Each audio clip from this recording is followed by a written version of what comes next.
PSG 2, Manchester United 0 is how it finished at Old Trafford in the first leg, the round of 16 Champions League tie. PSG very much deserving of their victory. Not a lot happened in the first half. Second half, though, we saw that opening goal from Kimpembe, then Mbappe scored just 6 minutes later. Paul Pogba sent off late on to really solidify what was a miserable night for United.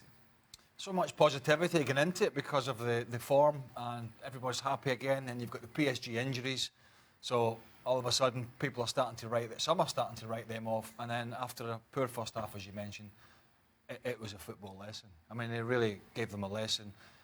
Ashley Young might have been sent off, should have been probably sent off. Pogba deserved to go. Kimpembe maybe tread the line, was lucky. But that being said, in terms of a football game, it was a bit of a battering in the second half. Second half was men against boys, really, wasn't it? It was comprehensive. I mean, Ole's going around Old Trafford.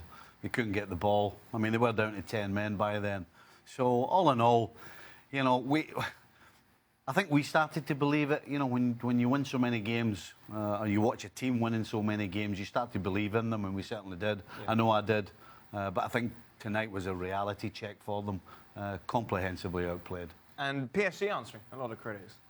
Yes, they did. And I thought Marquinhos was impressive in the midfield, and I had said that I didn't quite believe that he would have been comfortable there. And I liked the matchup for Manchester United, that maybe Paul Pogba could take advantage of that. It was actually Marquinhos that was the better player. Between Marquinhos and Verratti, they controlled the middle of midfield, the pace with which the game was played. And then defensively, they cover all the spaces that they needed to cover. When they needed to go on the attack, Angel Di Maria provided a couple of assists, but then the speed of Kylian Mbappe. There were a couple of times where he's just running past people. He's moving at a totally different pace than everybody else.